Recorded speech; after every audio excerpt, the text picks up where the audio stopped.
over what I'm used to, but I'm glad to be here, and I'm thankful for this opportunity.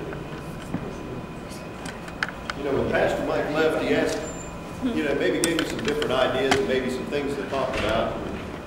One of the things he mentioned, I said, I like that. I said, that's one of the things that I'd really like to talk about.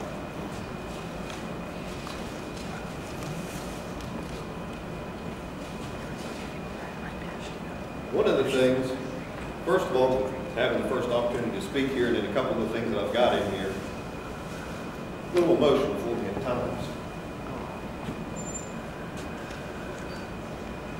But my big question is right off, New Year's a couple days away. Have you made your resolution yet? You know, and I don't know that I like to say, have you made your New Year's resolution yet? But and along those same lines, have you set your goals for next year? You know, sometimes when you think about New Year's, that some people set their goals, and you know, you can start off with your biggies. Most people say, well, I want to lose weight. Or, you know, you may say, I want to be a better person. I want to quit smoking. I want to be a more godly person. And then there's other people that just say, I'm going to break it before the end of the day anyway, so what's the use? And so, you know, you need to kind of listen a little bit. You know, I think goals are a good thing to have. And it gives you that opportunity to set the things maybe that God's been talking and dealing with you about. You know, so what's He been dealing with you about? You know, I wanted to look in Romans chapter 8, verse 28. And I apologize that we don't have it to put up on the screen.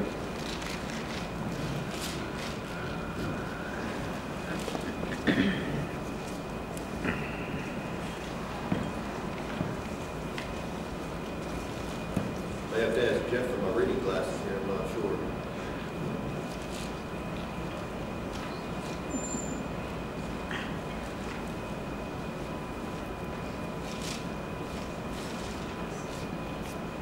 And we all know that all things work together for good to those who love God, to those who are called according to His purpose.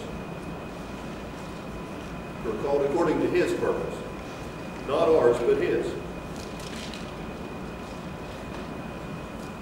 Then I'm going to look in Hebrews chapter 13, verses 20 and 21.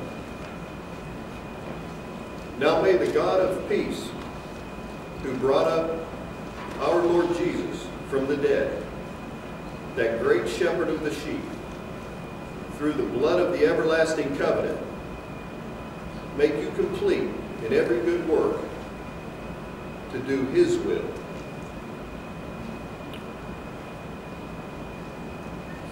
So, you know, we have to realize when we set goals sometimes that they're not our will, but they're His will. And it's very difficult at times, because if we look in 1 Kings chapter 19, verse 12, when God's dealing with Elijah, you know, Elijah sees a great wind come through, and he's listening for God, and God wasn't there. There's a great earthquake. He's listening for God. God's not there. Then there's a fire. He's still listening for God, and God's not there. All that stuff passes, and there was a still small voice. That's where God was, in that still small voice. Sometimes it's hard to hear God in that still small voice, but we have to listen. His sheep know His voice. We know His voice if we just open ourselves up and listen to Him. You know, what's God been dealing with you with that He's been speaking to you in that still small voice? That a lot of us put off to the side and we don't listen to. Sometimes it's hard to hear.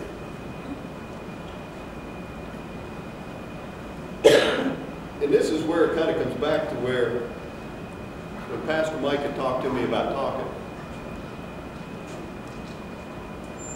You know, a lot of you know that I started running.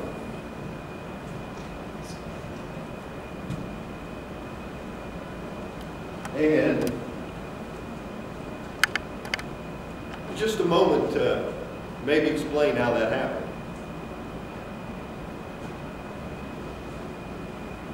God planted that seed. And if you think about it, God won't ever do anything without setting the groundwork to do stuff. You know, He's not going to say, okay, I want you to be a doctor and give you all the skills to be a doctor. He's going to set groundwork to do that.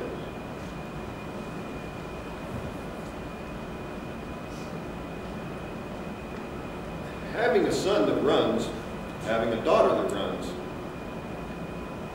you always want to do something with them. I like doing stuff with your kids. And I kept thinking, boy, I just love to run with them. But being a little pudgy, that wasn't really probably the best idea in the world. But you know, it was about 7 years ago or so that God planted that seed. And I told my wife, I said, I want to do a race. I want to do a 5K race. So being my loving, supporting wife, she looked at me and said, yeah, right. What are you going to do, go run with Dave Harshberger and Matt Fournette? I said, I don't know, but I said, I'd love to go run. But the seed was planted. It didn't happen then. They continued to run. I continued to watch, and I think that desire continued to grow. It grew until about 1.5 years or 2.5 years ago. Don't get my wife wrong, she is a very supporting person. And it's because of her that a lot of this stuff happened. And because of pictures. Now most guys out there, we can sit there and we'll go, I look good. Ain't nothing wrong with me. But our loving wives who, you always see that cartoon picture of the skinny girl and she's looking in the mirror and she's this big. Well, I think that's kind of what happened there, because my wife was looking through pictures and she looked at me and she said, you know what? I'm fat. We need to go on a diet. We mean we. I look good. Ain't nothing wrong with me. Truth be known, at the time I was about 235 pounds. I've since looked at that picture and she was right. You gotta love an honest wife. But we started a process. There's a preparation there. God planted that seed. It was growing. It came to another point in time. So over a 6-month period, from July to December, I lost 30 pounds. Wasn't doing anything except watching what I was eating and so forth. Until January 1st, or January, actually it was January the 2nd, 2011. Sitting right here. Somewhere right in that area. Starting out the new year, Pastor Mike, he's standing up here. He was talking about setting goals for the new year. You know, I think when he's talking about setting goals, I think he's talking about setting spiritual goals for ourselves, which we definitely need to do. As he was standing here talking about setting those goals, I just felt like the Lord spoke to me and said, remember that running thing? It's time. Okay. Well, in high school, I wasn't an athlete. I was active. You know, in phys ed, I'd run in phys ed. I loved to run, but I didn't do it for the high school. you'd run around the track and phys ed and stuff, and I was always one of the first ones done running the mile and stuff. You know, I was in pretty decent shape. Of course, I was about 145 pounds at the time. But I loved to run. I was in pretty good shape. And so when God said that, I thought, okay, whatever you said, God. And prior to that, you know, I told God, I said, I'll do whatever you want me to do. No matter what it is. Part of it's being up here right now. You know,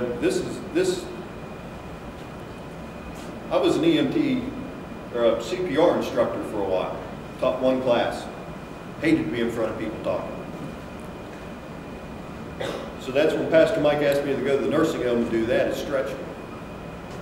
This stretches me a little bit further. It's good to be stretched. You never go back to the person you used to be.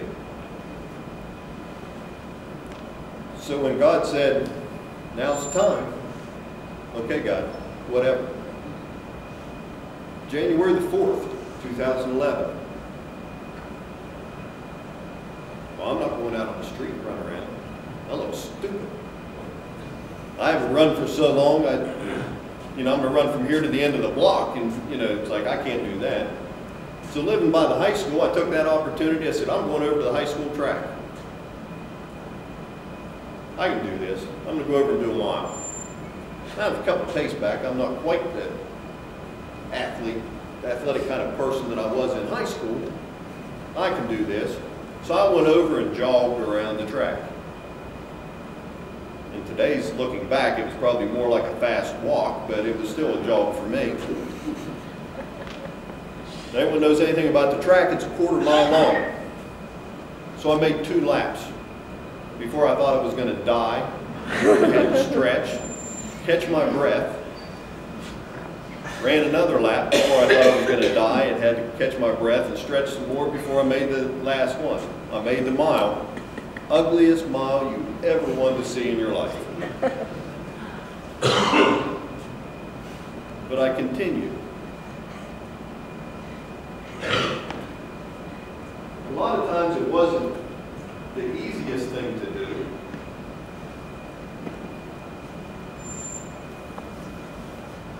There's things that you have to do to keep yourself going.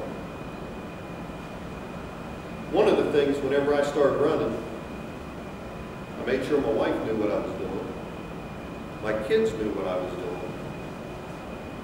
And about everybody I came in contact with, I said, God told me to start running.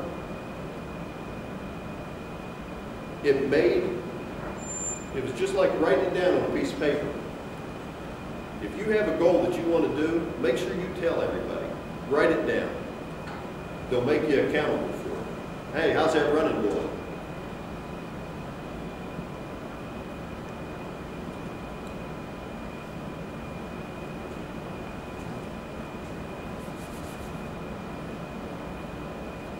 Cameron was one.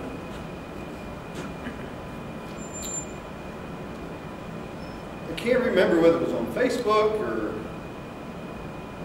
what it was.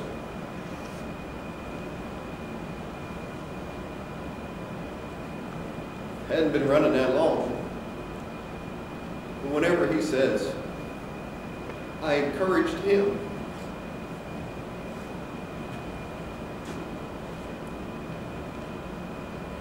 You know, I don't know what the running's doing. I want to run.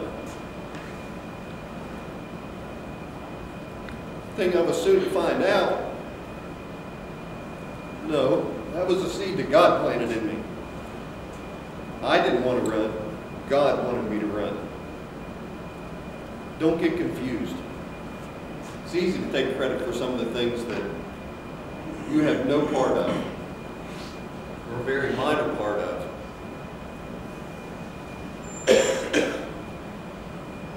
I got to the point that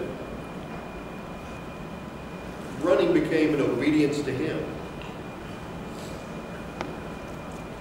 I had to fit the running in somewhere. So you wake up at 20 after 5 in the morning. There's lots of mornings you wake up and you're going, I don't feel it this morning. And I'd turn back over. And I'd lay there and I'd start to think, and I'd think, God, I'm letting you down. I'm letting you down. I'm not letting myself down. All because Pastor Mike gave a message talking about setting our goals for the upcoming year. When I thought I was doing something for me, because I thought I was doing something that I wanted to do, God spoke through him that day. And because of that, I realized that over time, he wasn't speaking to me to let me do something that I wanted to do. He was speaking through me for something that he wanted me to do. So there's times that you need to listen to that still small voice. We're doing stuff for him, not for ourselves. Well, the running continued. It did get better. It's still a challenge. But in May of 2011, went to Parkersburg, ran my first 5K race.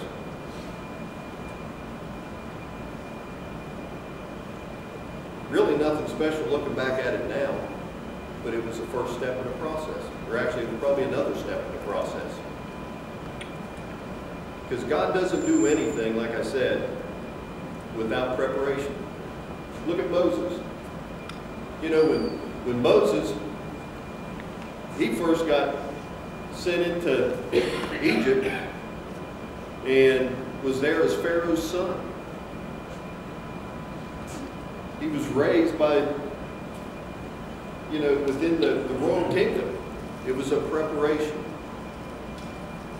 You know, Moses left there, but then God called him back to there because Moses knew those people. He knew what was going on. He was the perfect person. Moses tried to come up with a lot of excuses why he shouldn't go back, and that's why I think a lot of times we come up with a lot of excuses on why we can't do things. But it's perfect in his preparation, not ours. And God continued to lay that groundwork. You know, it doesn't really matter how well I did in Parkersburg, because I was obedient to him and I was on that road. You know, I really didn't have any idea how God was going to use any parts of that.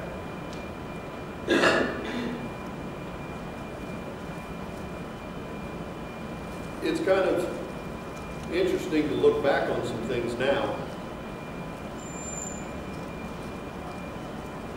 As of the end of this year, I've run over 1,170 miles. From being this pudgy couch potato who had let himself get out of shape, who hadn't done anything since I graduated high school. So therefore I was a couch potato longer than I was ever that athletic person in high school. But he was still able to use that. There's people that he's put me in contact with that I think he's going to use later on down the road. Things like the free wheelchair mission. I'm not sure how that's going to go, but I think he's got a plan for that. I'm still listening. But I've run races now in 6 different states.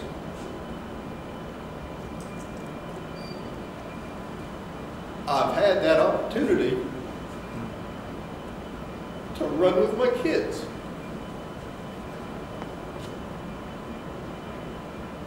So he will let you do things for you. special time in my life to be able to do something with my kids. But he's still using them for his glory, and that's the important thing. Because when the end time comes, as much as joy as it gives me to run with them, it's more important how I served him and if I did what he wanted. Now don't get me wrong, whenever you start to do stuff for him, especially if you're doing something that God wants you to do, Satan's there too. Satan comes to steal, kill, and destroy. You know, whenever I started running, there were injuries. My knee got sore. You know, there was other things going on that Satan was trying to keep that from happening. But I always looked to God and said, you told me that you wanted me to do this. So whatever you want, I said, I'll do it. You've got to get me through this. He always has. I've never missed a race because of an injury. And there was times that I had pain on the way to a race. But I've always said, prayed before the race, and I prayed before every race. But I said, God, you wanted me to do this. You've got to take care of this. And he will, and he has.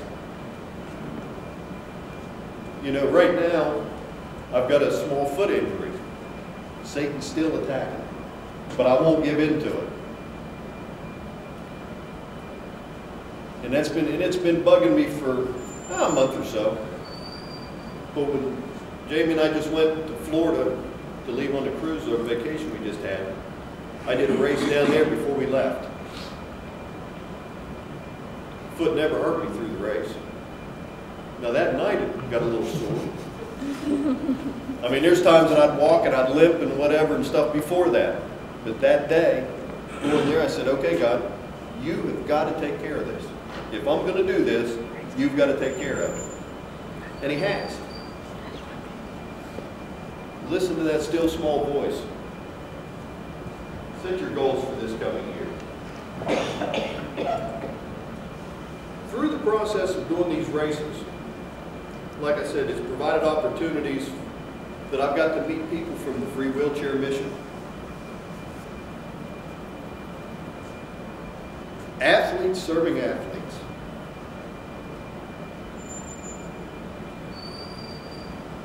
What a wonderful organization. The Ohio Valley has a chapter right now. And if you don't know who they are, it's people who can't do it for themselves. Usually people in wheelchairs that can't run the race. But people will run for them, pushing them.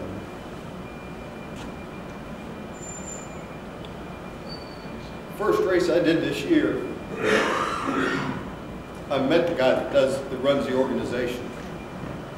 He was pushing a guy. Both of them are amazing people. As I got to know him, I told him, I said, if it ever you have one of your special athletes that does not have someone to push them, call me. I don't ever want someone to miss out on an opportunity because they don't have someone to push them. I said, God told me to run. I said, this isn't about me, it's about him. If you need somebody, ask me. I was fortunate enough that he asked. He was not able to, he was a little out of shape, not quite ready. He couldn't do it that day. But he ran with me. as I pushed another fantastic athlete.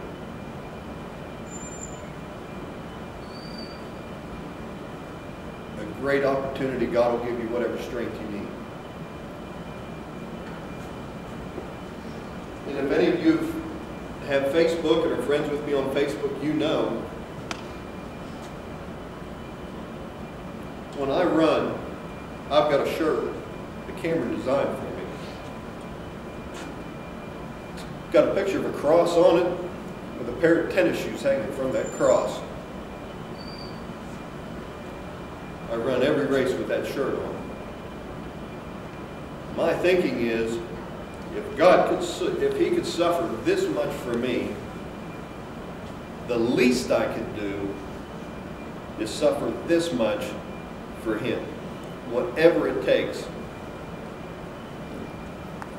Not only have I met people from Free Wheelchair Mission, athletes serving athletes, but the competitors themselves. It's amazing what kind of conversation a shirt will bring up. It's amazing the number of opportunities that you get to share your faith with somebody. It's amazing the number of times since then, some of the competitors that I've talked to, that have posted on my Facebook page, that have said, "You're an inspiration. Thank you. When things get tough, you're my inspiration." Trust me, that's not how any of this started. And I take zero credit for that. I appreciate someone looking to me, but I always say, I appreciate that, but it's God. It's not me. On the back of that shirt, I try to make that point clear. Like I said, anyone that's got my Facebook page, and unlike Pastor Mike, I like Facebook. I use it as a positive thing and not get into the negative aspects of it. Every race I always do, there's one statement, one sentence that I always put on there before I run. And it's on the back of that shirt. In capital letters, it says, "All for Him." And then it says, "Running by His will, succeeding for His glory." I work as hard as I can, not that I'm anything great. Like I said, anything running-wise comes from Him, not me. But I'll try to run as hard as I can to get in front of those people just so that they have to see the back of that shirt.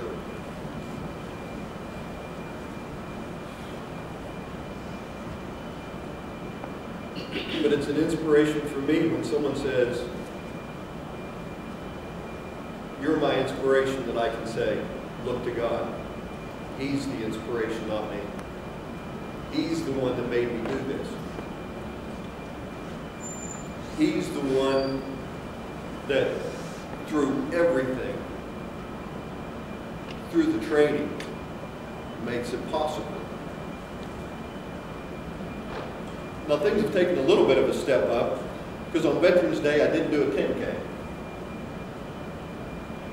Up at Wheeling, that worried me. That was a heck of a hill.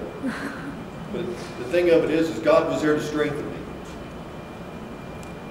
I worried and worried about that until I said, "God, this is in your hands.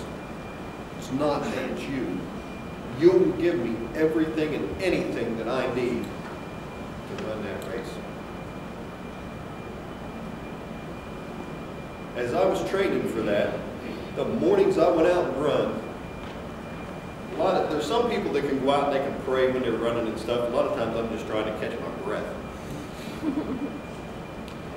But as I was running, I kept going, "God, I can't lose.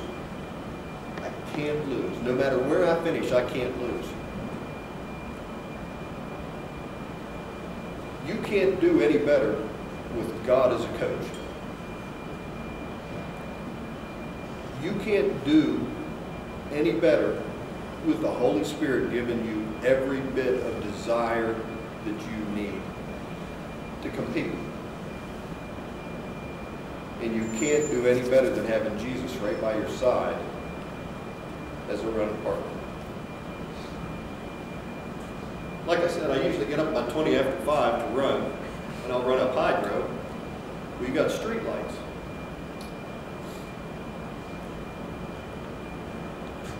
Well, obviously, whenever you're standing in the light, cast shadows. I can see Jesus in that shadow in the bottom. He's my running partner. All this because of a message that God spoke through Pastor Mike. To have that desire.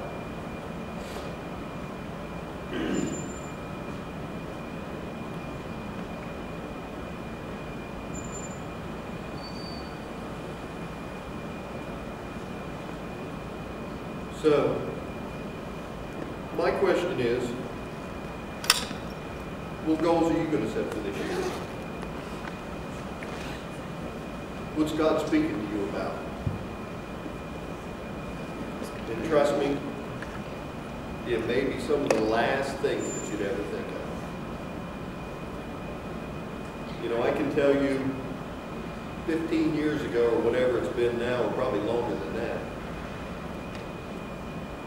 when I first started teaching those CPR classes, or teaching that one CPR class, this is one of the last places I would have envisioned myself at all.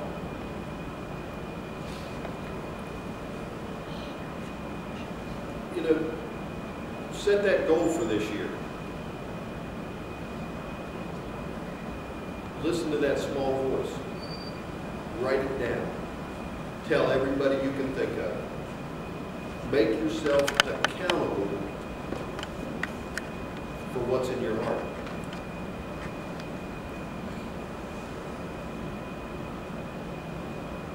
You know, once you get that goal in your head,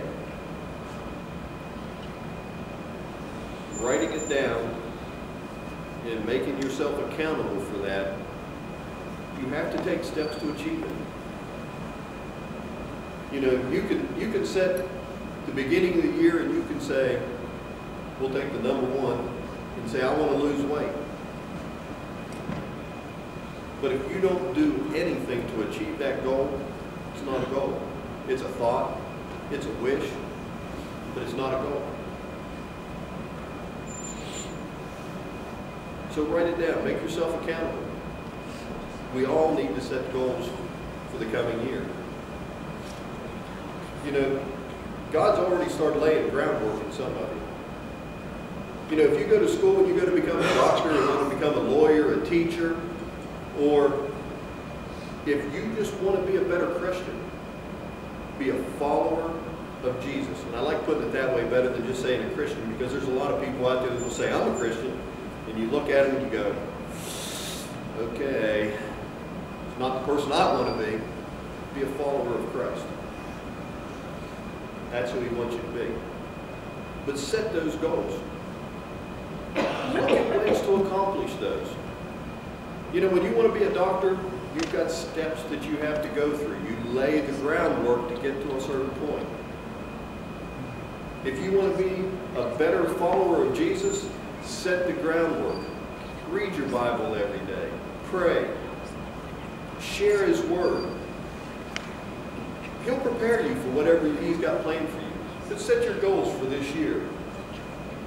But just remember, a goal without action is just a thought. I was looking at Philippians chapter 3, verses 12 through 14, and I like the way this one came out of the Message Bible. I'm not saying that I have this all together, that I have it made, but I'm well on my way, reaching out for Christ, who has so wondrously reached out for me. Friends, don't get me wrong. By no means do I count myself an expert in all of this. But I've got my eye on the goal, where God is beckoning us onward to Jesus. I'm off and running, and I'm not turning back.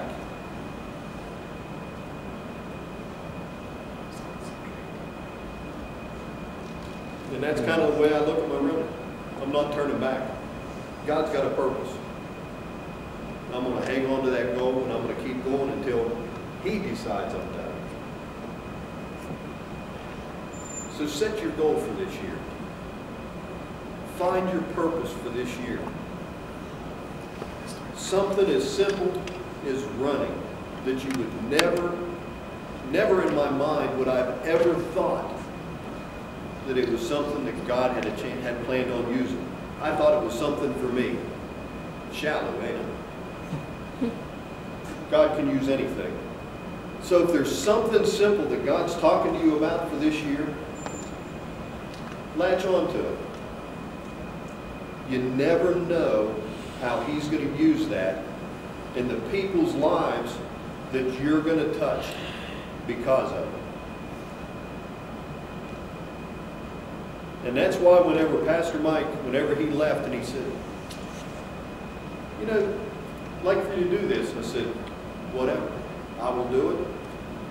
Like I said, I told God, I will do whatever you want me to do. You put me in a position to do it. You'll be there with me. You'll give me the words to speak. You'll give me whatever abilities I need to do it because you asked me to do it. So when Pastor Mike asked me to do this, I can't explain how happy I am and how humbled I am that he would ask me to do this. But whenever he said, you can, maybe if you want to speak something, to finish up Christmas or maybe something about the new year,